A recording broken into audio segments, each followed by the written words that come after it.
Yes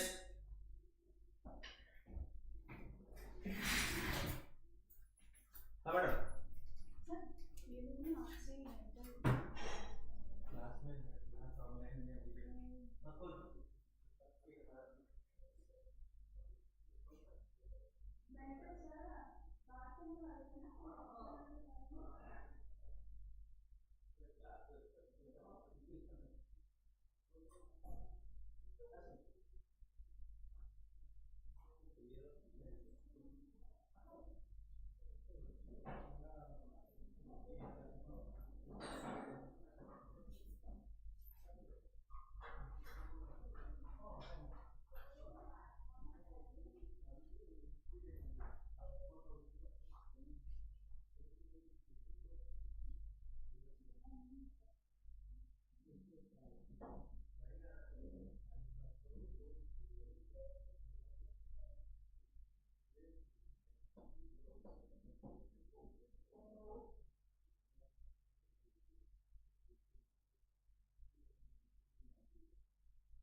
defined important criteria for economic reforms, ensuring that it does not hurt the local production in the country.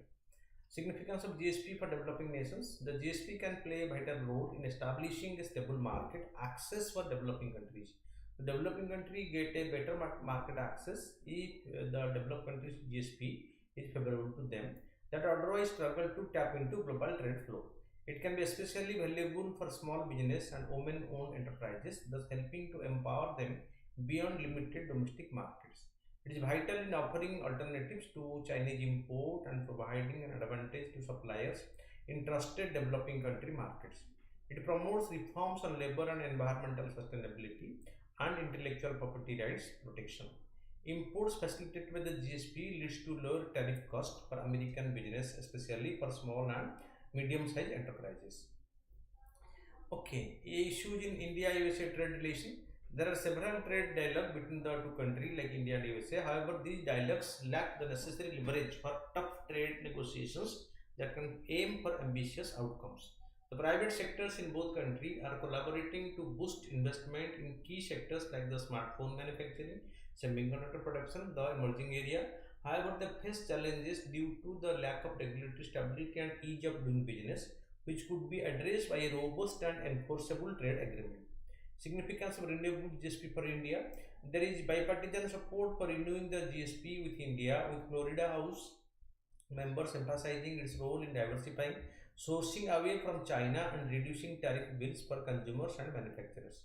Renewing GSP serves as a platform for extensive trade talk between the USA and India.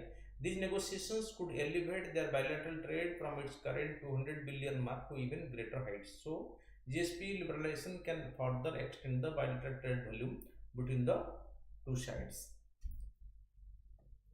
The Biden technology products. The GSP negotiations with India could cover trading goods and services, labor rights, environmental law, regulatory practices, and ease of doing business. The US-India strategic partnership strengthen. They should aspire to deepen their trade ties, renewing GSP.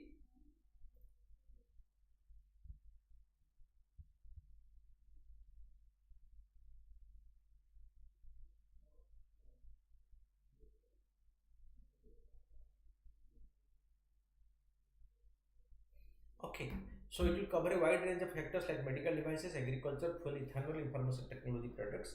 The GSP negotiations with India could cover trade in goods and services, labor rights, environmental law, regulatory practices, and ease of doing business. The US-India strategic partnership strengthen. They should aspire to deepen their trade ties.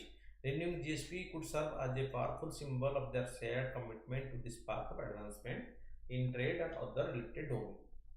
Then the next topic is about economy, micro, small, medium enterprises in India. Recent dispute over an order mandating timely payment to MSME has highlighted the gap in understanding regarding the structure and everyday operations of these enterprises. Although intended to benefit MSME, the government order has unexpectedly marginalized smaller enterprises, especially in the short term. In 2020, the definition of micro enterprises was altered to include all entities with an annual turnover of less than 5 crore, raised from the previous limit of 50 lakhs. So, from 50 lakhs, the micro enterprises limit has been extended to 5 crore. It is aimed to discourage firms from under-reporting revenue to retain benefits and incentive provided to micro enterprises by the state. What is the significance skew in distribution based on revenue? According to the National Sample Survey Organization in 2060 data, 95% of the surveyed enterprises reported revenue under rupees 5 lakh per annum, with the 89 reporting under 12 lakhs. In an annual survey of industry, more than 66% of the enterprises reported annual revenue below 50 lakhs and 45% reported under 12 lakhs. In the micro category, business reporting annual revenue of 5 lakhs or less are much more remunerous than those reporting between 50 lakhs and 5 crore category 2. The 2020 GST data supports this skewness, showing that around 63% of the farms fall under the category of under the 50 lakh and 30% of all micro enterprises have annual revenue below rupees 10 lakhs.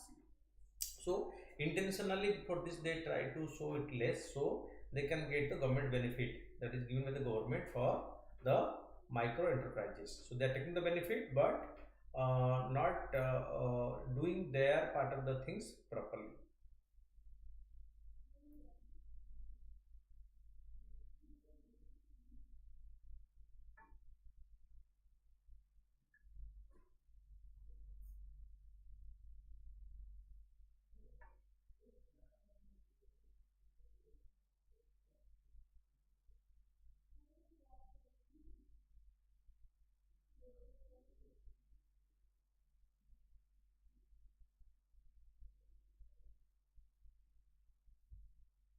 Okay, so implications of this limited understanding of how the largest category of business operates make it difficult to devise effective solution. Way forward, there is a need to review and classify micro enterprises further to address the confusion caused by new definitions and the absence of organized data. Then the next is the EV policy 2024 lowers 15% duty likely for existing investment too. Global automakers might get some relief as the government is considering allowing existing investment in electric vehicles manufacturing to qualify for the import concessions.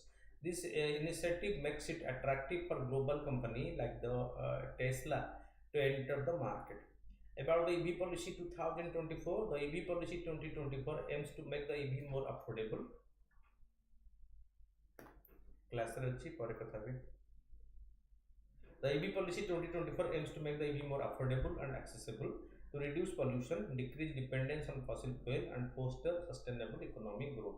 It also promotes manufacturing of EV.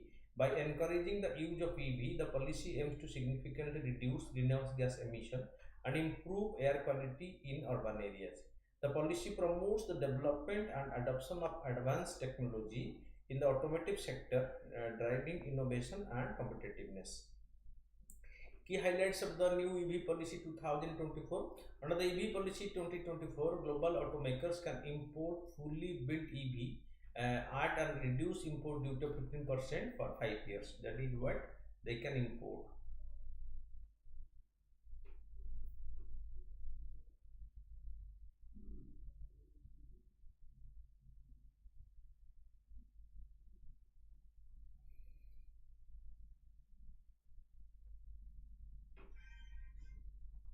Okay, so this concession applies even to companies that invested in EV factory before the policy was announced. The completely built units, the CBU price above $40,000 subject to 100% import duty. That CBU that then the CBU price okay the CBU price below $40,000 subject to a 70% import duty. The CKD complete knockdown units, the 15% concessional duty matches the rate of the CKD. CKD stands for the completely knockdown. Okay, however, company must commit to setting up manufacturing facility in India within 3 years. They must agree to establish their manufacturing units inside Indian territory within the 3 years. Minimum investment is 4,150 crore or $500 million of investment required. Upper limit, there is no upper limit on investment. Localization and incentive. Local value addition, companies need to achieve 25% local value addition by year 3 and 50% by year 5, means the third year and fifth year. Capped duty foregone, the total amount of tax exemption on imported EV has a limit. This limit is either the total investment made by the company or rupees 6,484 crore, whichever is lower. Import quota, there is restrictions on the number of EV that can be imported yearly. The maximum import of 40,000 EV allowed 8,000 per year for investment exceeding $800 million. Boost domestic manufacturing. The EV policy 2024 incentivizes setting up EV manufacturing units in India, promoting job creation and technology transfer, because EV has a very big market in India in future. Okay, in the both all the segments 2, 3 and 4 wheelers and even the air vehicles. Increase EV adoption. Lower import duty makes EV more affordable and help in accelerating EV adoption, which further reduces dependence on fossil fuel. Enhance localization. The policy mandates gradual increase in the local value addition, which strengthens the domestic EV ecosystem and reduces reliance on import. Revenue generation. The policy encourages investment and creates a new revenue stream for the government through taxes and duties. This is what are the contents of the new EV policy declared by the government. Challenges of the new EV policy 24: high investment. The requirement of a minimum $500 million investment might be a hurdle for some smaller or newer EV manufacturers who might be interested in entering the Indian market, because this $500 million investment is too big an amount for the small scale players. A tight time frame, setting up full-fledged manufacturing facility within 3 years can be a demanding task, especially for companies new to the Indian market. So to establish a company within 3 years is a too early and deadline, which will be a difficult task for the new entrants. Delay due to bureaucratic hurdles or unforeseen circumstances could put the concessional duty benefit at risk, because if it is delayed by the bureaucratic hassles or TPG, it will put a risk on the concession given to the EV players. Focus on premium segment. The policy emphasis on EV with a minimum cost of $50,000 might not incentivize the import and production of more affordable electric vehicles for the mass market, because the higher segment vehicles are more emphasized. This could limit the overall impact of EV adoption in India. Compliance and bank guarantee. The bank guarantee for adhering to investment and domestic value addition targets could put financial pressure on companies, especially in unforeseen circumstances, impact their ability to meet these targets. So next is the polity and governance topic. Review of judgment on the Samlat-De land rights. Protecting the rights of village landowners in Haryana, the Supreme Court allowed a review of the 2022 judgment which allowed Gram Panchayat to acquire that Samlat-De land. Samlat-De is village common land created by multiple landowners contributing an equal portion of their individual land holding to serve the common purpose of the village people. So multiple landholders contribute their land for the common for use by the common people of the local area. Article 31A, second provision of Article 31A prevents the government from acquiring land from the person. The size of the land is below the ceiling limit unless the state pay compensation not be less than the market value for the land. Background: the Apex Court in approved the 1992 amendment to the Punjab Village Common Land Act, Regulation Act 1961, and for the Punjab Act, which allow Gram Panchayat to manage and control Samlat their land as lands reserved for the common purpose of a village.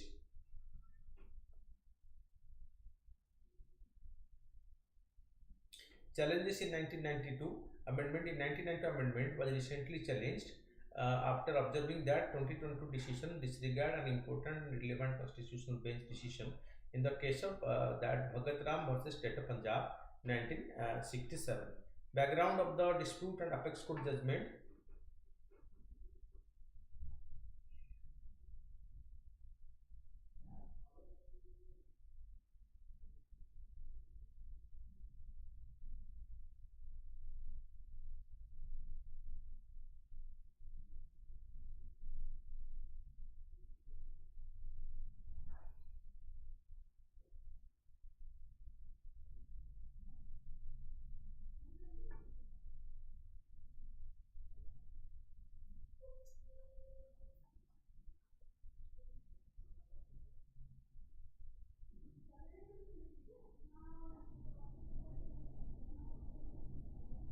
Okay, so Bhagat Ram State of Punjab, value to the Land Consolidation Act 1967, a 5-judge bench decided the value to the land consolidation scheme for the village of that Dolike Sundarpur, which proposed a reserved land for common purpose and divert the income of these lands to the Panchayat. The State of Punjab argued that reserving lands for the income of the Panchayat does not qualify as land acquisition.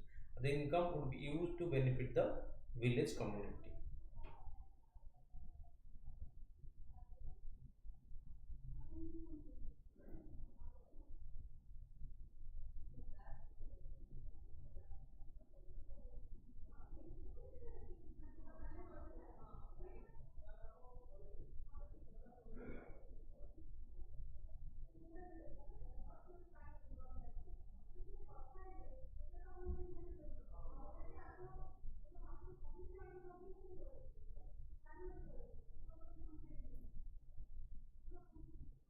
Okay, the State of Punjab argued that reserving lands for the income of the Panchayat does not qualify as land acquisition, as the income could be used to benefit the common people of a particular village.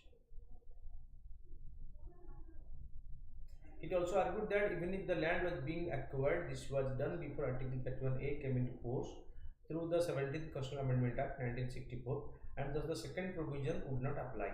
Ajit Singh versus State of Punjab 67. This case, the 5-judge bench carved out the difference between the land being acquired by the state and the modification extinguishment of the land rights under Article 31A.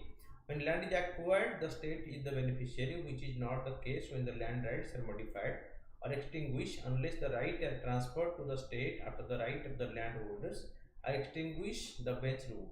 Challenges to scheme. Landowners challenge the scheme, arguing that it violates the second provision of Article 31A. Ruling by the Supreme Court, the SC applied the logic of the Ajit Singh.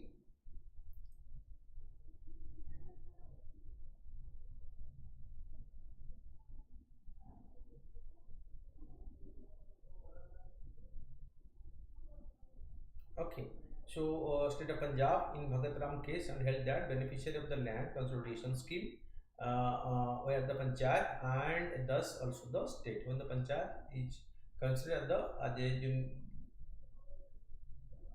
version, the lower version of the state administration at the subsidiary level.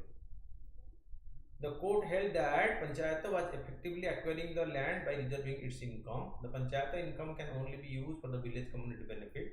Thus, accepting the state's argument would defeat the objective of the second provision of Article 31A. Possession and control of the land was not transferred to as the scheme had been stayed in the Punjab and Haryana High Court. Under Section 24 of the East Punjab Holding Consolidation and Prevention Fragment Act 1948, henceforth the Consolidation Act, the scheme will only be deemed to have come into force after the possession is transferred.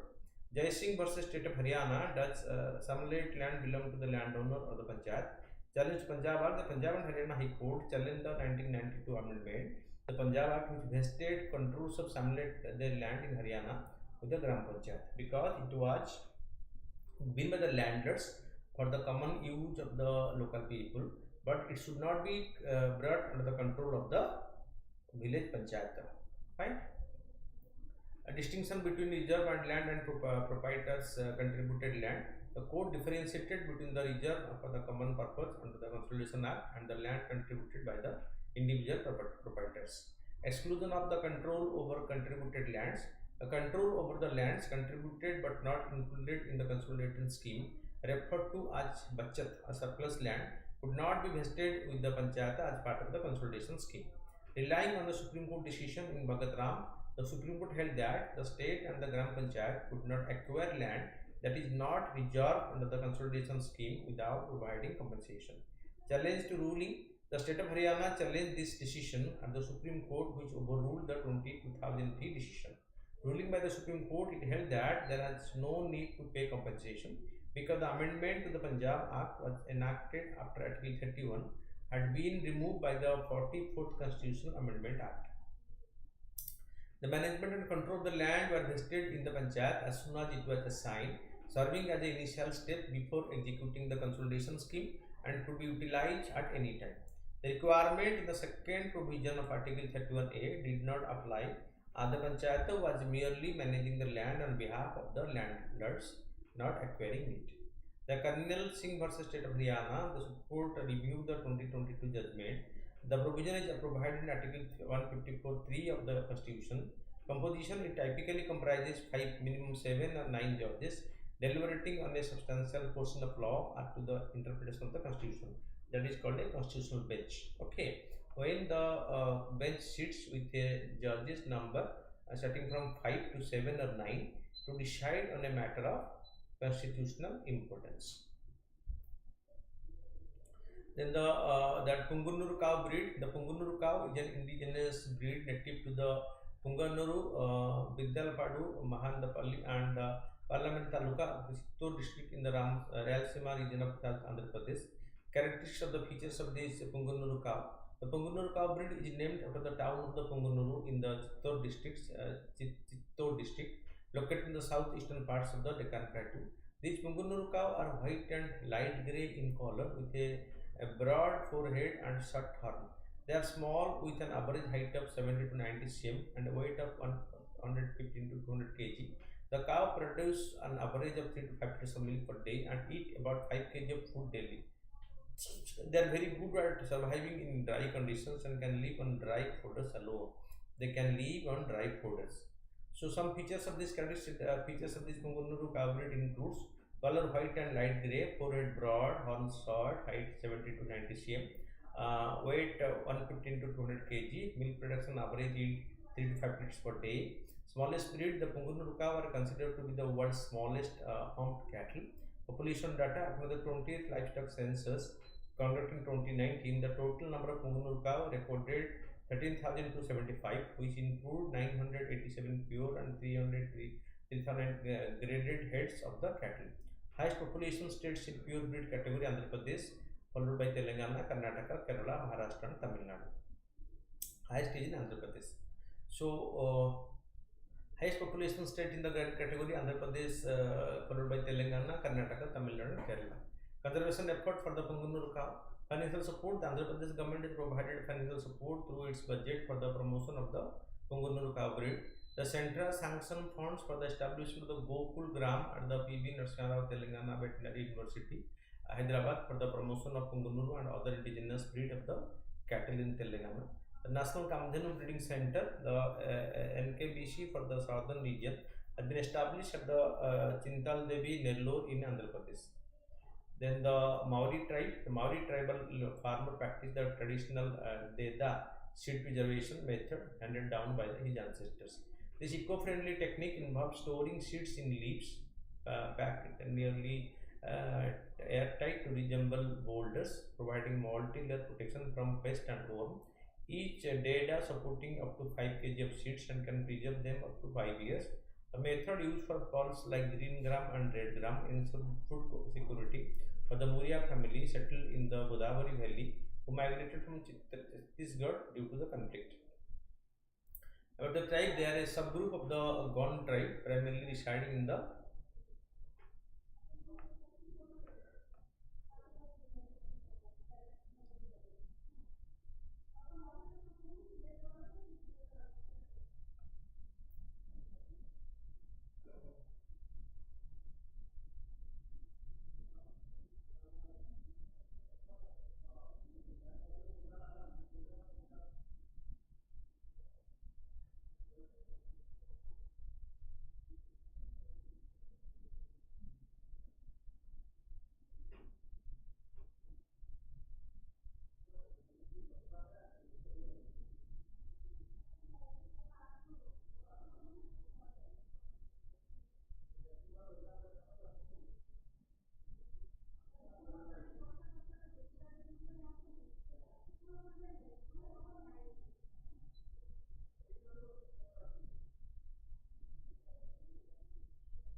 okay.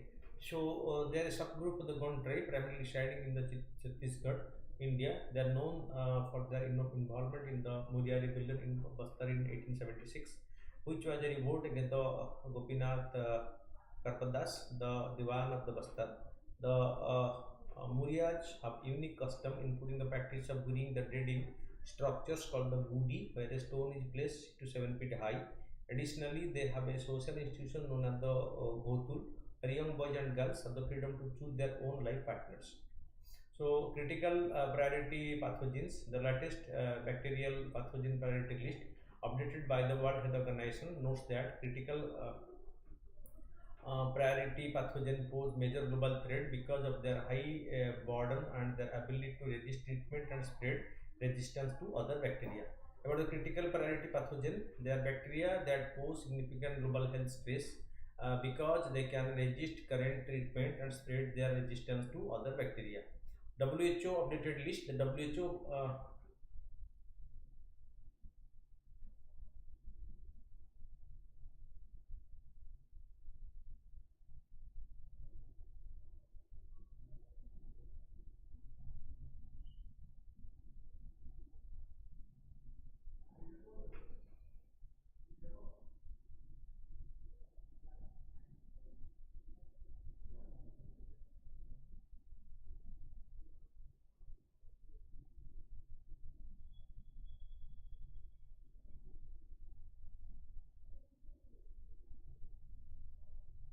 Okay, these groups are categorized into the critical, high, and medium priority group to help prioritize response. High burden in specific region. The list highlights that certain high priority pathogen like the Salmonella and the Shigella carry a particularly high burden on in low and middle income countries. Through pathogens pose major challenges in healthcare settings. Resistance to antibiotics. These pathogens include the gram-negative bacteria that are resistant to last resort antibiotics, and Mycobacterium tuberculosis that is resistance to rifampicin, which is key antibiotic. Antimicrobial resistance AMR occurs when bacteria, viruses, fungi, and parasites no longer respond to medicines or medications. This makes infections harder to treat and increasing the risk of disease spread, severe illness, and death. The misuse and overuse of antimicrobial are significant drivers of the AMR. Challenges associated with the critical priority pathogen. The pathogens like antibiotic resistance, that Neisseria gonorrhea and Enterococcus faecium are common for causing persistent infections and showing resistance to multiple antibiotics. This necessitates targeted research and public health intervention. About the WHO, in 2024, WHO bacterial priority pathogen list serves as an essential resources in the worldwide battle against antimicrobial resistance. This version updates the 2017 edition and enhances the ranking of antibiotic resistance bacterial pathogens to meet the changing threats posed by antibiotic resistance. The National Saving Certificates. Prime Minister Narendra Modi disclosed his investment in the National Saving Certificate scheme. The National Saving Certificate is a fixed income investment scheme introduced by the Government of India. It is designated to encourage investment and tax savings, especially for the low and middle income investors. The National Saving Certificate can be purchased at any post office. They can be brought in an individual name for a minor or jointly with another adult. Eligibility: only individual Indian citizen who are resident of India. There is no age restrictions purchasing the National Saving Certificate. Hindu undivided families, trust, and private and public limited company cannot invest in the National Saving Certificates. The NSC is a secure government-backed investment. It offers fixed return and significant tax benefit, making it a popular choice among conservative investors who prefer low-risk investment option. The certificate can earn fixed annual interest revised quarterly by the government. The investment matures after 5 years. There is no maximum limit on the amount that can be invested. Tax benefit: investment qualify for tax savings under the Section 80C of the Income Tax Act up to 1.5 lakhs annually. The National Saving Certificate are easily transferable between post offices and individual without affecting the interest or maturity. They can be used as collateral for loans in banks and non-banking financial companies. Investors can nominate a family member, including minor, to inherit the certificate in case of demise. The premature withdrawal: it is not allowed except under specific conditions such as death of the investor, court order, or forfeiture by a pledge with a gazetted government official. Then Rose TT Fold. The introduction of the artificial intelligence tool like the Rose TT Fold has been greatly accelerated the process of drug development, offering new possibility for rapid advancement. It is a software tool that uses deep learning to quickly and accurately predict protein structure based on limited information. The software is built on a 3-track neural network that analyzes protein sequence interaction between amino acids and potential three-dimensional structures simultaneously. It was developed by the researchers at the University of Washington in USA. Technology.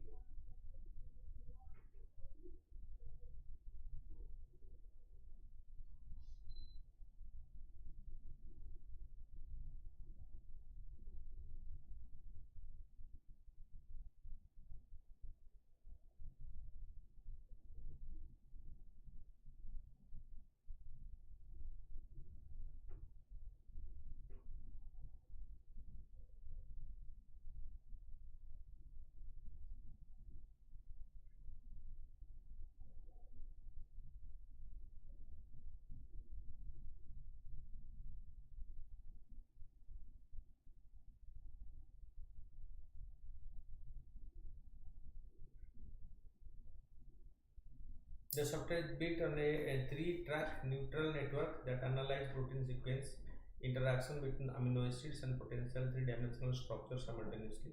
It was developed by the researcher at the University of Washington. It utilizes generative diffusion based architecture, which is a type of AI model to predict structural complex. Deep learning, it employs deep learning technique to qualify and accurately predict protein structure from limited data. Protein structure prediction, it is capable of predicting not only the static protein structure but also.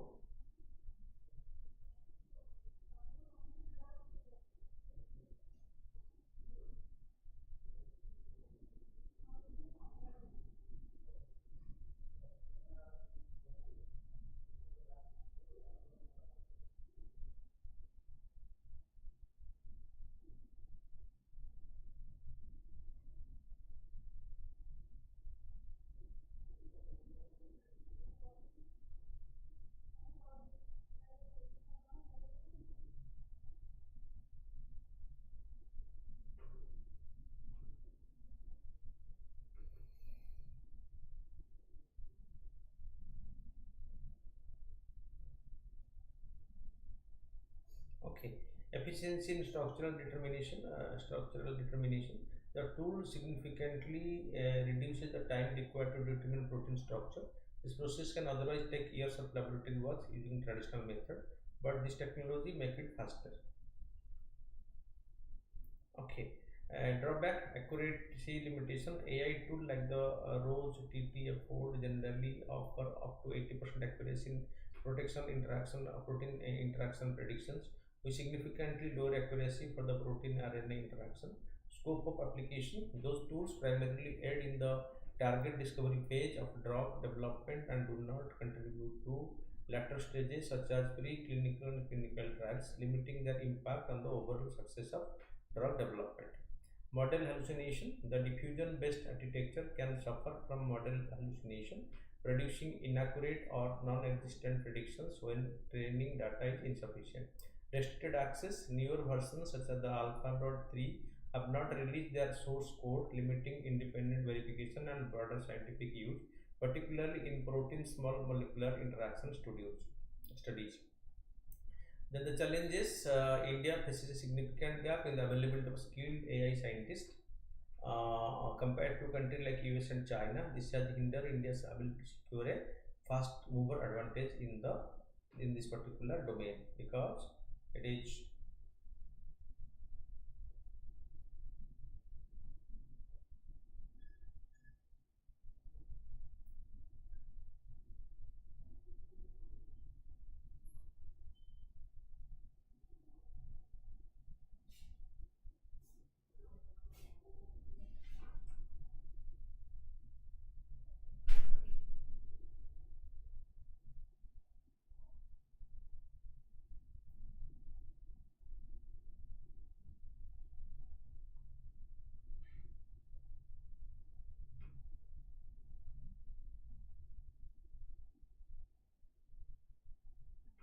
Okay.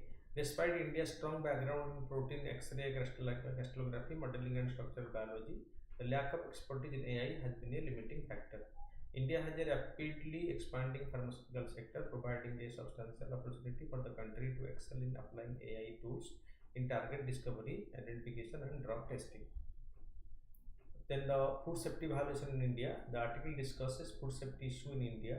One in four food samples tested did not meet safety standard. Despite this, authority did not inform consumer about the unsafe food brands. There are calls for stricter guideline and better consumer protection. In 3 years up to March 2023, 43 million food samples were tested in India. One in four samples failed to meet the food safety law. Unsafe and unsubstandard samples made up in six of these failures. The Hessian state agency initiated legal action, achieving over 50% conviction rate. However, they did not alter the consumers about the unsafe product. No product calls for license cancellation were reported in the FASI 21-22 report. Then, answering the question writing, critical analyze the relationship between the science and religion in Indian context. Do you think Indian science has been more accommodative of religious practices?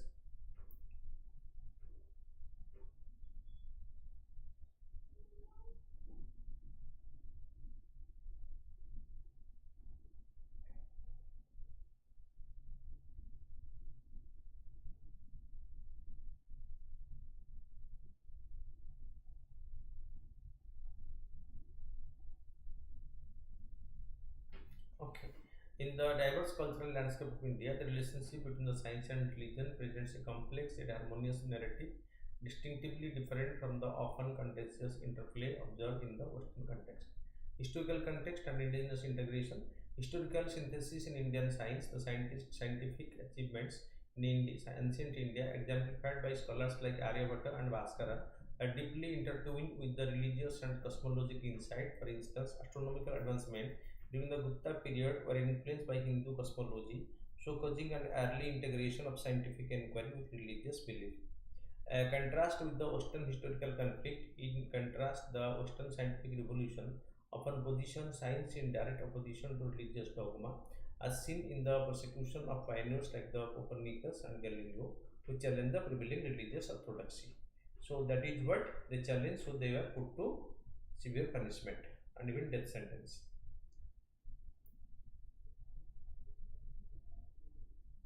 So, integration in modern Indian science. Modern Indian scientists often exhibit an integration of their religious Hindu practices, such as the medicinal properties of the Panchagavya mixture. Further illustrate how contemporary Indian science bridges the gap between traditional religious practice and the modern scientific validation. The relationship between the science and religion in India is emblematic of a broader cultural approach that values synthesis over separation.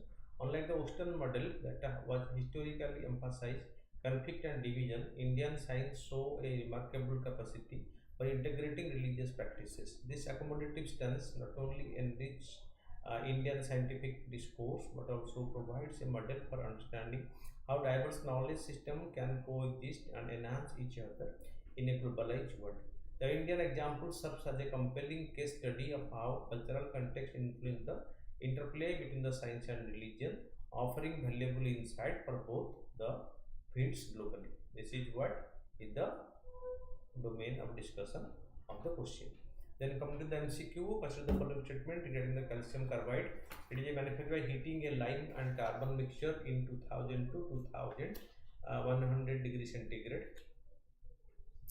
It is reacted with water and creates non-hazardous ethyl alcohol. It is used in artificial ripening of the fruits like mango, which may leave residues of arsenic and phosphorus. 1 and 3 are correct. So only 2, 1 and 3. Consider the following statement regarding the antimicrobial resistance. AMR occurs when a microorganism no longer respond to medicines, increasing the risk of disease spread, illness, and death. Right? Antimicrobial resistance is not a natural phenomenon. It is a natural one. The first bacterial priority pathogen list of antimicrobial resistance was released in 24 by the Indian Medical Association. So only 1 is correct. Then which one of the following best describe the concept of generalized system preferences? It is the system developed by developed country to offer incentive for economic reform in developing country through lower tariffs on import and export. B is the right answer. Consider the following statement. The Maori tribe is predominantly found in the North Indian of Chhattisgarh. That's right. So the Maori people are known for their unique Gothul system, which is traditional youth dormitory. So both 1 and 2 are correct. Which of the following statement accurately reflect the concept of the right to dissent in a democracy? The right to dissent is the right to dissent allows citizens to peacefully oppose government policy without fear of retribution. Right. Then the right to dissent is an essential component of the free speech and a functioning democracy. Right. Government authority in a democracy have the right to suppress dissent to prevent disruption to public order. So here both 1 and A and B are correct. D is the right option. Consider the following statement. Polar radiant energy in the far infrared experiment mission by NASA is aimed at filling the knowledge gap about the African Antarctic. Right. The Free Fire is composed of a two small cube set computed with a specialized miniature heat sensor. Here both 1 and 2 are correct. Gram-negative bacteria are often resistant to antibiotics compared to gram-positive bacteria. Which of the following best explain the reason behind this? It is because the outer membrane of the gram-negative bacteria acts as a barrier. So B is the right option. Consider the following: the Pungnur cow. The Pungnur cow breed is named after the town in Pungnur in Gujarat. No, in Andhra Pradesh, not in Gujarat. It is wrong. They are very good at surviving in dry conditions and can live on dry protozoan. 2 is correct. The FASI work under which ministry? FASI works under the Ministry of Health and Family Welfare. B. Consider the following about the ROS TTA4. It is a software tool that uses deep learning to quickly and accurately predict protein structure based on limited information. Right? It is capable of predicting not only static protein structure but also protein protection interactions. Both 1 and 2 are correct here. Thank you for watching. Keep watching regularly.